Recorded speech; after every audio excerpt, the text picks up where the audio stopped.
Согласно постановлению правительства Республики Башкортостан, с 20 июня цены на социальные проездные билеты изменились. Теперь поездка по городу, в сторону садов и по другим направлениям на транспорте общего пользования городского и пригородного сообщения обладателям данного документа в Башкортостане обойдется дороже. Такси и маршрутные такси к ним не относятся. Соответствующее постановление опубликовано на портале правовой информации Республики. Значит, социальными картами занимается организация «Башкирский регистр социальных карт».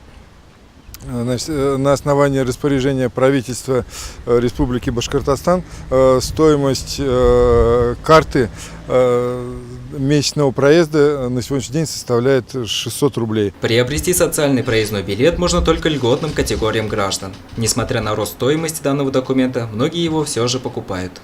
Данная карта пользуется популярностью, значительный рост по карте БРСК. Особенно это заметно в летний период, так как более удобно садоводам.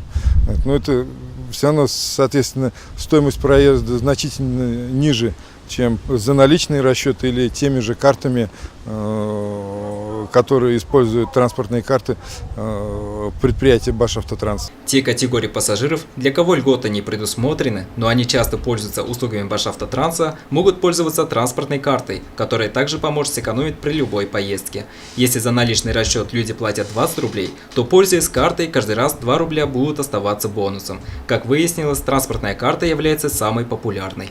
Существуют, значит, еще школьные карты.